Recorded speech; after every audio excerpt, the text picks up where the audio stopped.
Did Jesus die?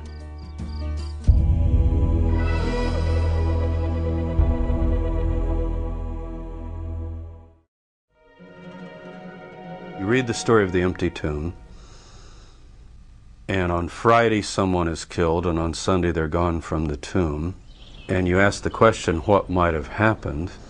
Either God raised him from the dead, which is the traditional Christian affirmation, or the body was carried away by someone, body stolen.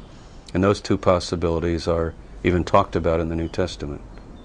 According to Matthew, the Jews who were hostile to Jesus' followers claimed that his disciples had stolen his body out of the grave and then pretended he was resurrected. While the enemies of Christians immediately came up with conspiracy theories to explain the resurrection, the stories told by the Gospels are very down-to-earth. They describe how Jesus was alive again. He ate, he drank, and Thomas could touch his wounds. It's therefore perhaps not surprising that people who have always looked for natural explanations of miracles have suggested that Jesus was alive because he didn't die on the cross. There are many versions of that story. One came up in a book years ago called The Passover Plot, which suggested that he had been sedated on the cross, that he was removed quite early, and therefore could well have survived. That's certainly a possibility. The disciples did manage to give Jesus some kind of substance on a sponge. They filled a sponge with vinegar and put it upon hyssop and put it to his mouth. And Jesus immediately died after taking this substance. When Jesus had received the vinegar, he said, "It is finished." But oddly enough, it isn't necessary to suggest that Jesus was sedated or drugged by whatever was on the sponge in order to believe that he could have survived. There are stories of people who did survive crucifixion. The Jewish historian Josephus wrote of one of his own friends surviving crucifixion in Palestine in the 1st century. He's traveling out to a village named Tekoa to scout land for a Roman camp, and he notices that 3 of his friends are hanging on crosses. So he requests that they be allowed to, that they be brought down. And Titus, the Roman general, gives him permission. The 3 are brought down immediately and given medical care. And 2 of them died, but the 3rd survived. So is it possible that Jesus could somehow have survived? Certainly he was speedily executed, perhaps too speedily.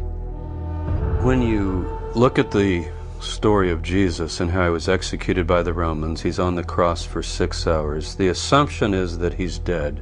The Roman soldiers check the body. There were 2 others crucified according to the gospel accounts, and they broke the legs of those to hasten their death because the Sabbath day was coming. When they came to Jesus, they said he's already dead. Presumably his body's motionless, he's quit breathing.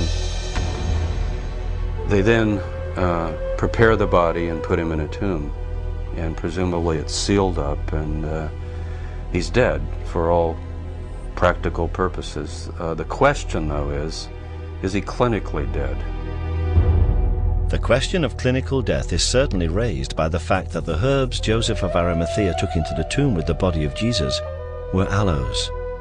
These are healing, not embalming herbs. So could it be that Jesus was resuscitated in the tomb?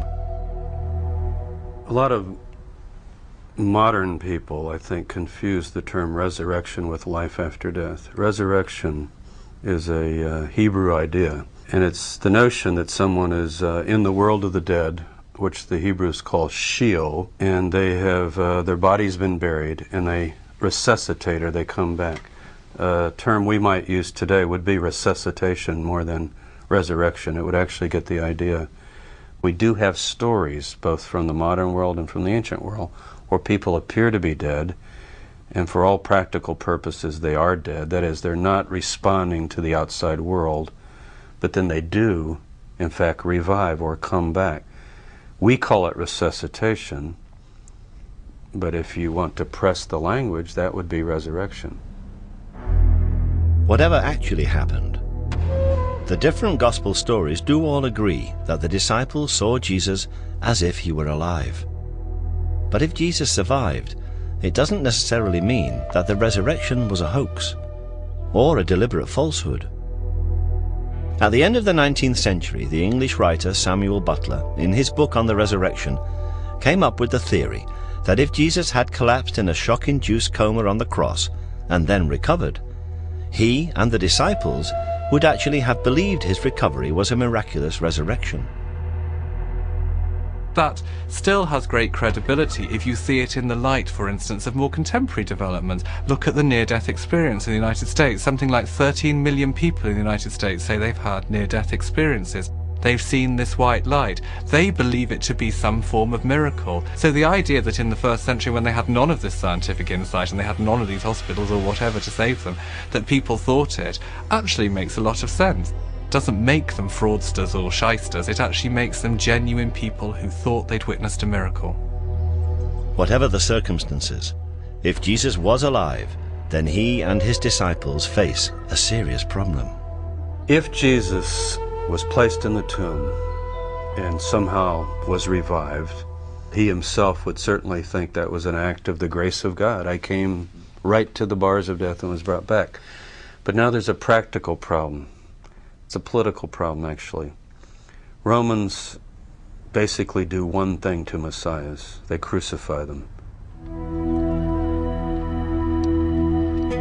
It is clear that either through resurrection or resuscitation, Jesus did survive the crucifixion. But he faces a problem. He's a condemned man. The Bible is said to solve this problem with a miracle called the Ascension. Jesus is taken bodily into heaven. But the original texts are even more confused when it comes to the Ascension than they were about the resurrection. The Ascension does not actually appear in the original form of any of the Gospels. The Ascension references in Mark are among the verses which, as we have seen, were added 200 years after the events. There is one line in Luke which reads, "and was carried up into heaven."